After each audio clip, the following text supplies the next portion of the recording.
The Buffalo Bills are the last undefeated team standing in the AFC, and the New England Patriots are marching into Orchard Park looking to ruin that perfect start under the primetime lights of Sunday Night Football. This isn't just another divisional matchup. It's a tone-setting game for both franchises at very different points in their arcs. On one side, you have a seasoned Buffalo squad, loaded with continuity, talent, and expectations. On the other, the Patriots, rebooted under Mike Vrabel, still trying to carve out a new identity and prove they're capable of standing toe-to-toe with the big dogs in the AFC East. What makes this game so intriguing is not just the records or the rivalry, but the questions we're still asking about both teams. The Bills might be 4-0, but their run defense has been flat-out suspect. They're giving up over 160 rushing yards per game, allowing 6 yards per carry. And no, that's not a typo. 11% of the runs against them have gone for 15 yards or more. That's the worst rate in the entire league. Tackling has been an issue, particularly at the second level and in the safety group, and teams have been exploiting that weakness week after week. And let's not forget, last week against the Saints, 165 of those rushing yards came after contact. That's not just about scheme. That's about will and physicality, and it's an area where Buffalo's been falling short. Enter Drake, May, and this Patriots offense. Now look, New England hasn't exactly lit up the ground game this year either. They're averaging under 4 yards per carry and ranked 29th in EPA per rush. But this might be their opportunity to flip the script. Ramondre Stevenson is still a load to deal with when he's on his game, and rookie Travion Henderson is starting to flash serious explosiveness. And then there's Drake May himself, a quarterback who brings a real dual-threat element, capable of extending plays or gashing defenses with his legs. Opposing quarterbacks have averaged nearly 11 yards per scramble against the Bills this season. Drake May might not be running like Lamar Jackson, but if Spencer Rattler can carve you up with his feet, May is more than capable of doing damage. But it's not just about the legs. Drake May has been most impressive when the stakes are highest. He's been excellent on 3rd and 4th downs this year. In those high-leverage moments, he's delivered. And while the Patriots' offense has looked shaky on 1st and 2nd down, mostly due to poor run efficiency and inconsistency up front, May's ability to bail them out on money downs is a big reason why they're sitting at 2-2. Even when things broke down in that sloppy loss to the Steelers, where they coughed up the ball 5 times, the fact that they only lost by 1 score says something. And then they followed it up with a 42-13 blowout win over Carolina. Yeah, the Panthers are one of the worst teams in the league, but wins like that build momentum, especially for a young team try to find itself. Still, it's not all roses for New England. The offensive line is still a work in progress, especially on the left side. Their linebacker play has been inconsistent, with guys like Christian Ellis struggling to cover space or diagnose plays. The secondary is talented, but banged up, and they've had to lean on rookies and depth players more than they'd probably like. And on top of that, they're heading into what will easily be their most hostile environment of the season. Orchard Park on a Sunday night? That crowd will be roaring from the opening snap. And when you've got Josh Allen on the other side of the field, it's not just the volume, it's the pressure. You make one mistake, and Allen makes you pay.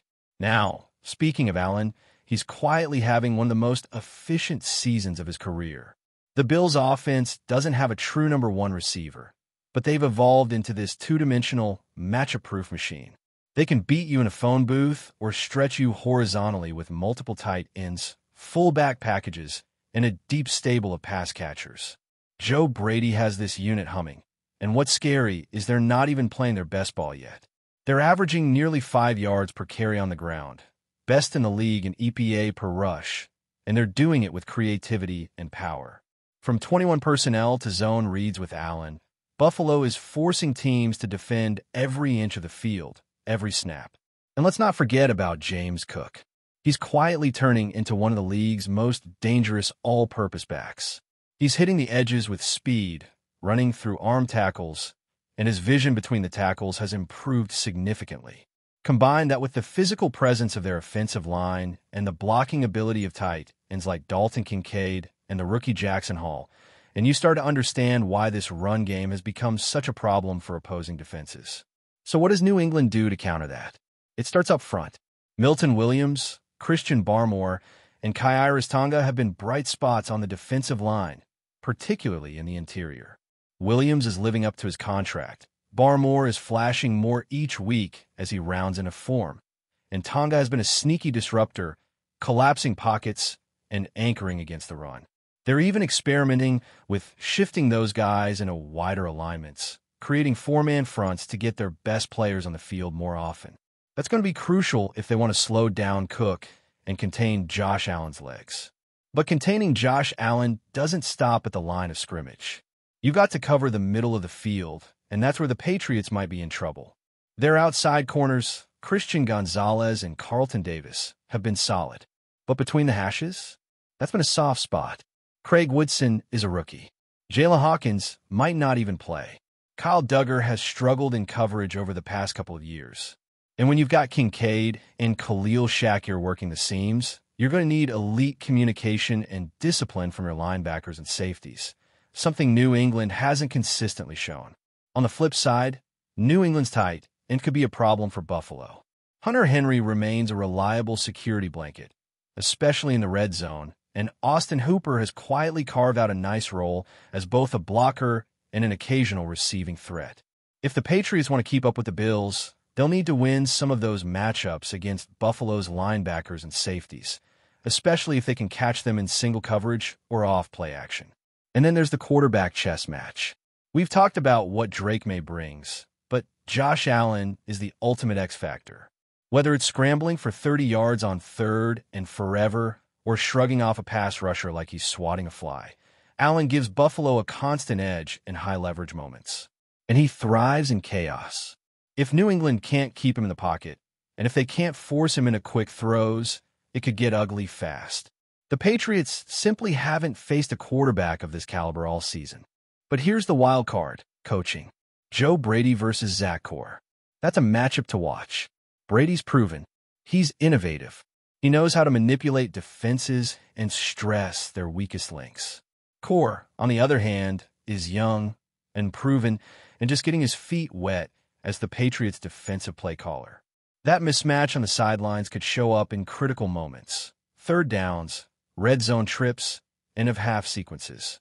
If Brady gets into a rhythm, he could outmaneuver Core with adjustments and tempo. So where does that leave us heading into Sunday night? This game feels like a true measuring stick for the Patriots. Are they ready to challenge the division's top dog? Can Drake May handle the pressure of a loud road environment against a team that knows how to win when it matters? For Buffalo, it's about maintaining control. They've got the experience, the quarterback, and the deeper roster. They just need to play their game, limit the self-inflicted wounds, and trust their identity. If they do that, they should be able to weather whatever storm the Patriots try to bring. And make no mistake, the Patriots are coming with energy. Mike Vrabel's got this team fired up. He's preached all week about everyone watching, about making a statement. And while this may still be the early stages of his tenure, the tone he sets here could ripple through the rest of the season. They don't have to win to prove something. But if they do, that would turn a lot of heads around the league. There's a different kind of weight to this game. Not just because it's prime time, not just because it's a division clash, but because it feels like a fork in the road moment for both teams. For Buffalo, a win reinforces their position as the kings of the AFC East. It tells the rest of the league, yeah, we're still that team. But for New England, this is more than just chasing a win. This is about credibility, about proving that Mike Vrabel's version of the Patriots isn't just scrappy, it's legit.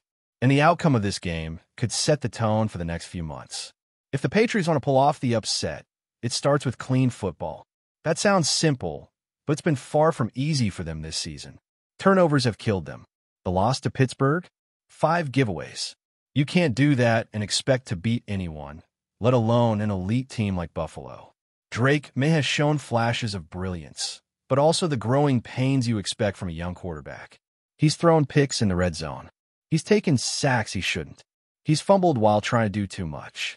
All the talent is there, but there are still moments where he tries to play hero ball, and those moments can flip a game in the wrong direction fast. That's why Vrabel and Josh McDaniels have been drilling one message home to May.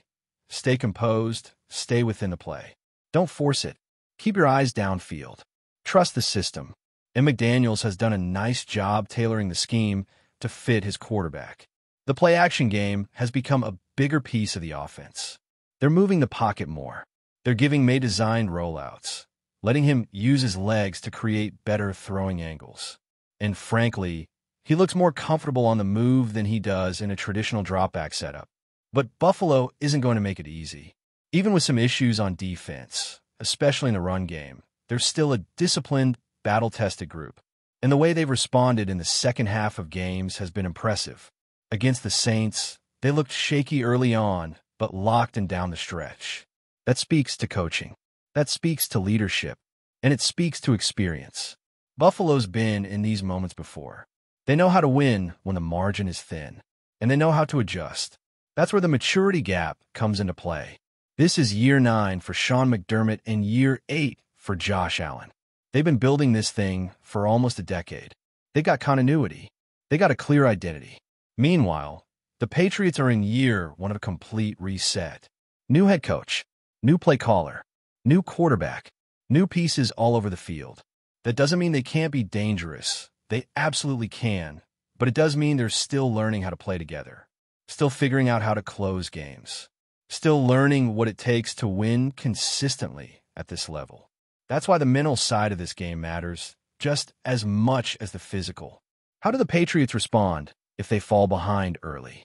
Can they stay poised if the Bills land a couple of haymakers in the first quarter? Can Drake may make the right reads when the pocket collapses and the noise is deafening?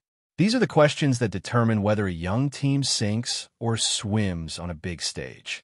And you can be sure Buffalo is going to test that. The Bills' defense knows May likes to extend plays. They know he's dangerous when he breaks contain. But they also know he's prone to holding the ball too long. That's where the pass rush has to feast. Buffalo has been mixing up looks, bringing 5- and 6-man pressures, doing what they can to force quarterbacks off their spot. They'll try to collapse the pocket and close down those escape lanes.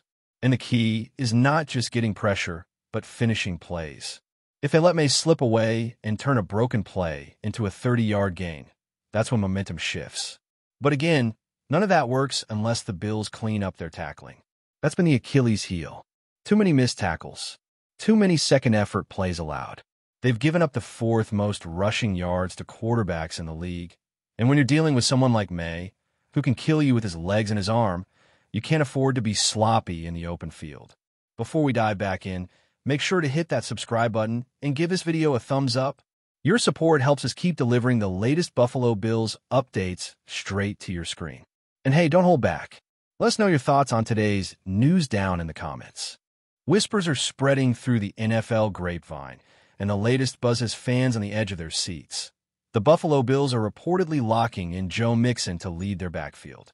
If true, this move could signal a seismic shift in Buffalo's offensive strategy, and the murmurs have already set social media alight. Sources close to the team hint that the Bills' front office has been quietly working behind the scenes to ensure Mixon becomes the centerpiece of their ground attack. The running back, known for his bruising style and unexpected agility, could bring a new dimension to an already formidable offense. With the Bills' passing game consistently strong, adding Mixon to the mix would give them the kind of balance that can dominate the league week after week. Fans have speculated for months about how Buffalo might tweak its offense. Some suggested a committee approach, while others wondered if a young, up-and-coming back would get the nod. But the whispers now point decisively toward Mixon, raising questions about how this might affect the current roster. Could this mean the end of some familiar names in the Bills' backfield? Insiders suggest that competition will be fierce, and only time will tell who emerges as the true starter once the season kicks off. Coaches are reportedly excited about Mixon's potential fit. Known for his vision and ability to break tackles, he could complement Buffalo's aerial assault, creating mismatches that opposing defenses might struggle to counter.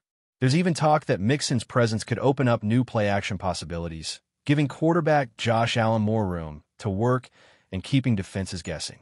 Of course, none of this has been confirmed officially, but the mere rumor has sparked fervent debate among analysts and fans alike. Social media threads are ablaze with speculation. Will Mixon thrive in Buffalo's system, Or could the change of scenery present unexpected challenges? One thing is clear. If the Bills do indeed secure Mixon as the linchpin of their backfield, the NFL landscape could be in for a very interesting season. As training camp approaches, all eyes will be on Buffalo.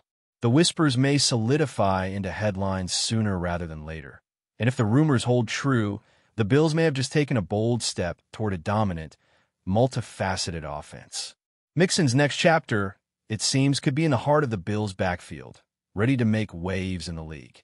That's a wrap for now. If you enjoyed the video and want to stay on top of all things Buffalo Bills, make sure to subscribe and hit that like button. We'd love to hear what you think in the comments.